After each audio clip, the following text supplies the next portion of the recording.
is aimed to reduce traffic congestion by up to 20% and also increase property and land value to up to 25%.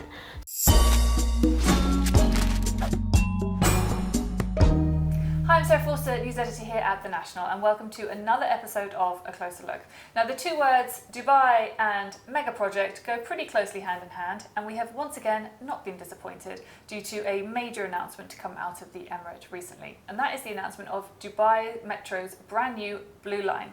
It's a whole new line that's going to be added to the existing metro network, and to talk to me more about where it's going to go, how much it's going to cost, the effect it's going to have, we have our assistant news editor, Jessica Morgan, with me.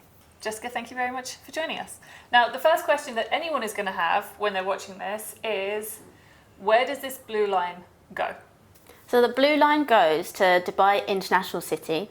It already connects to the red and green lines. So it will go through Al Dadaf and it will cross through the Dubai Creek Harbour, and it will go all the way to new stations like Academic City and Mirdif. Okay, so and there's going to be quite an impressive bridge across that creek, isn't there? Yes, so that bridge will span 1.3 kilometres all the way to the new Blue Line. Wow, okay, so there are two branches, from what I understand, there are two branches of it. So one is in the Al Jadaf area, Dubai Creek Harbour, and it goes over to Festival City, etc., etc. And then there's another branch that starts from Centre Point? Yes, it starts from Centre Point and it heads to new stations in Mirdif and goes all the way to International City. Now, International City, there's a fair bit of chatter around that station in particular because it's going to be something special, right? So it's actually going to be huge. So it's going to be the biggest station and it's going to be 44,000 square metres. So it's going to be the main station and the main hub for the Blue Line. Well, I think it's going to be the biggest station on the network as well. Biggest station, yeah. So what we know is that it's going to connect to both the existing stations on the red line and on the green line.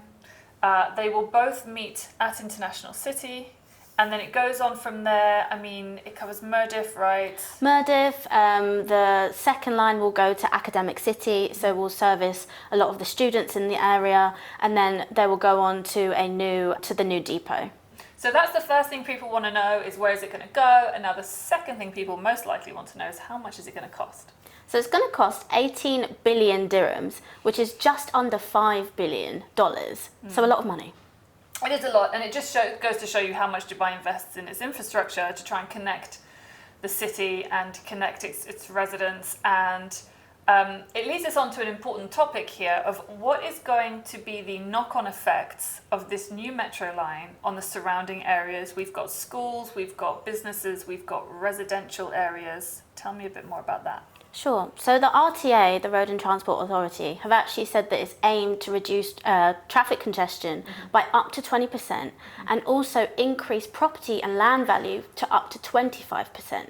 So all of those areas that the Blue Line actually goes to, like Academic City or Dubai Silicon Oasis, which are not quite developed yet, are still building and people are still moving there, it's going to increase businesses and people moving there. So with the Blue Line opening there with stations, it's going to build up the infrastructure in those areas. Exactly, because what we know is that if you give people a way to get somewhere, they'll go there, and businesses will be like, well, there's loads of people here now, let's open up, and then the area starts flourishing, and then that's, I think, when you see the real increase in property prices. Yes.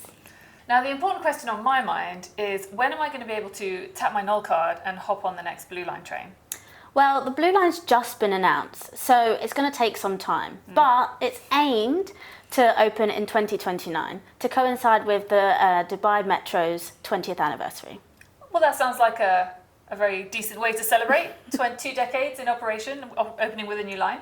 And I know that something that everyone in the Emirate is curious about is future plans for Dubai Metro. Do we know anything about other lines that might appear in the future? Sadly, we don't have that information just yet, but you never know.